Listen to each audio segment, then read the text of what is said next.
teman-teman pejuang UTBK, kita bertemu lagi dengan Kak Cynthia dalam pembelajaran Bahasa Indonesia. Di video kali ini, Kak Cynthia akan membahas materi tentang konjungsi bagian 1. Yuk simak videonya sampai selesai dan jangan lupa untuk menonton video yang lainnya juga ya.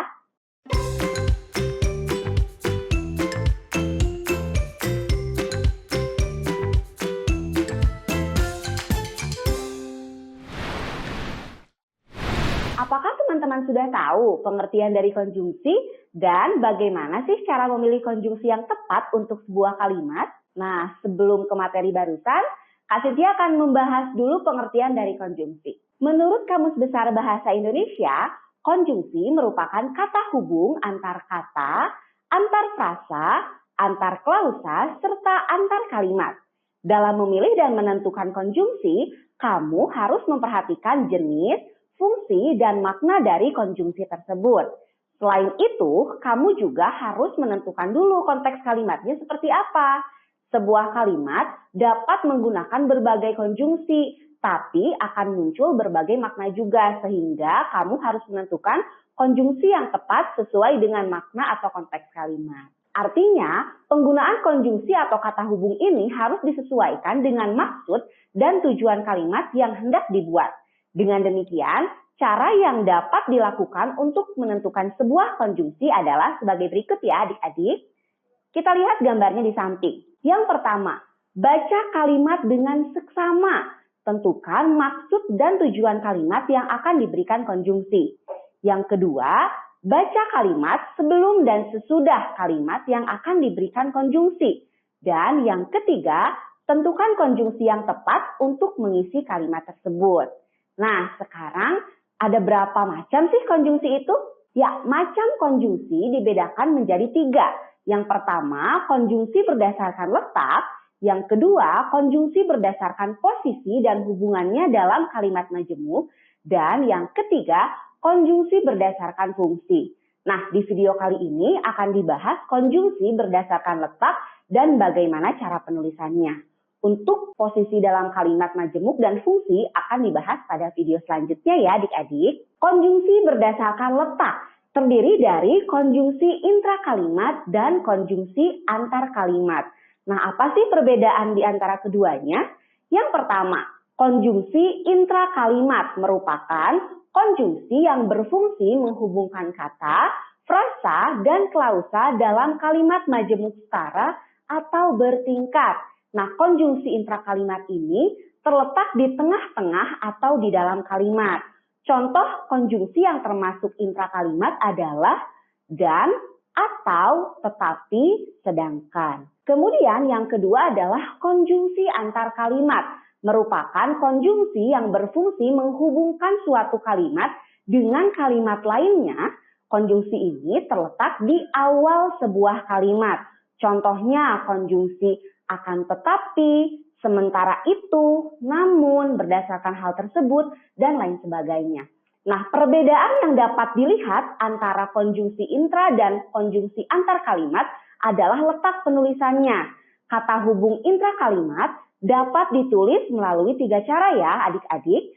Yang pertama, tidak menggunakan tanda koma di depan atau di belakang konjungsi jika kata hubung tersebut digunakan untuk menghubungkan 2 klausa dalam kalimat majemuk.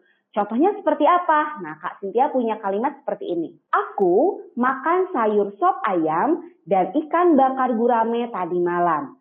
Kalimat tersebut terdiri dari 2 kalimat tunggal, yaitu aku makan sayur sop ayam, aku makan ikan bakar gurame. Nah, kedua kalimat tersebut dijadikan kalimat majemuk dengan konjungsi dan.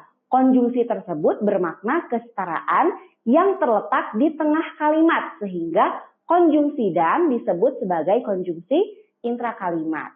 Lalu yang kedua, menggunakan tanda koma jika digunakan sebagai pemisah keterangan anak kalimat yang mendahului induk kalimat dalam kalimat majemuk. Contohnya seperti apa? Nah, Kak Cynthia punya kalimat seperti ini. Walaupun pernah gagal di UTBK tahun lalu, dia tetap mengikuti UTBK lagi di tahun ini. Nah, pada kalimat tersebut berikut identifikasinya. Walaupun pernah gagal di UTBK tahun lalu, merupakan anak kalimat. Sedangkan kalimat dia tetap mengikuti UTBK lagi di tahun ini merupakan induk kalimatnya. Sehingga yang tadi adalah anak kalimat mendahului induk kalimat. Lalu yang ketiga, menggunakan tanda koma di bagian depan jika kata hubung digunakan untuk dua klausa dalam kalimat majemuk setara, khususnya majemuk setara yang bertentangan dan setara penegas. Contohnya konjungsi tetapi, sedangkan, melainkan, dan konjungsi bahkan. Contoh kalimatnya seperti ini.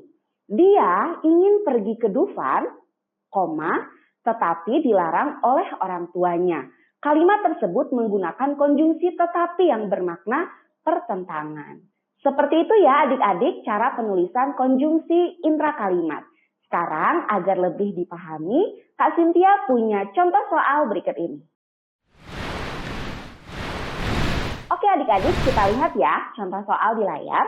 Bacalah paragraf berikut. Silakan adik-adik baca dulu paragrafnya, lalu tentukan konjungsi yang tepat untuk melengkapi paragraf tersebut.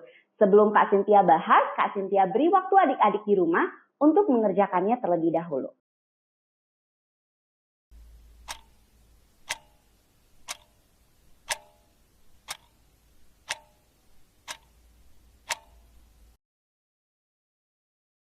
Ya, konjungsi yang tepat untuk mengisi bagian rumpang dalam teks tersebut adalah pilihan yang B. Konjungsi kemudian, setelah, ketika, kemudian lagi, dan tak lama kemudian.